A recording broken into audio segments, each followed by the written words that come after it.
I'm often asked, how do you define a leader?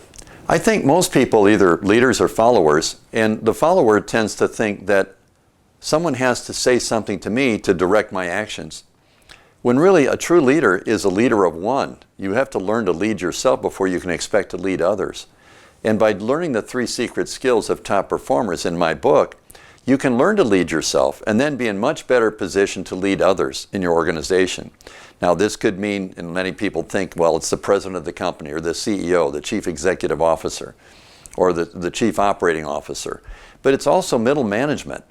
Because can you imagine if you have a company and you have customer service and you've got kind of a manager over customer service that's kind of a jerk, and the people taking the phone call, gee, what do you want?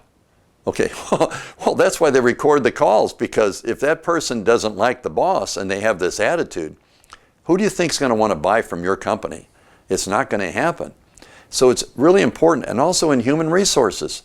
If they're just doing the job and they don't really care about the kinds of the qualities of the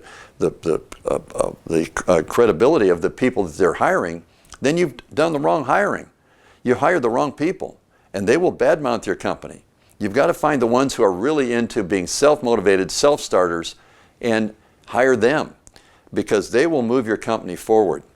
Now, as a leader, I think of, having been in education, I think of the school superintendent, and then it trickles down to the directors, department heads, and then the teachers then motivate the students, or the coaches primarily in the classroom. Because if we didn't have athletics with coaches modifying and motivating their players in their games and sports, I think we'd really be in trouble in education today. It's the coaches that know how to motivate their players. And from that, of course, you've got other aspects of associations and things of that sort, where you see people in these organizations become kind of catty, because it's their bailiwick, it's their little bastion of, this is my space and don't interfere with me.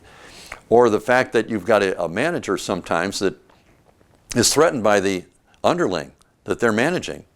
And so they just make their life living hell. And we've all experienced that. It's very painful. In fact, the one reason that people leave jobs is not because of more money, it's because their boss is a jerk and they can't stand it anymore. And so they leave. Well, okay, what does that cost? That costs you more manpower in terms of having to hire new people with human resources, and then you've got to train them. And if they've got that kind of turnover, that does not bode well for the overall performance improvement of your company or your organization. So think about these things and why the 3 secret skills are so important, because they will take your company forward in leaps and bounds. Once you have your middle management understand the personal needs and values and the goals of the people doing the work.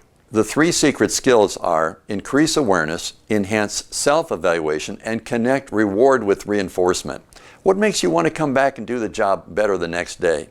It's maybe not the paycheck. It's because you care about people and improving your performance and helping the lives of others that you lead. Now, the application, though, that's really important.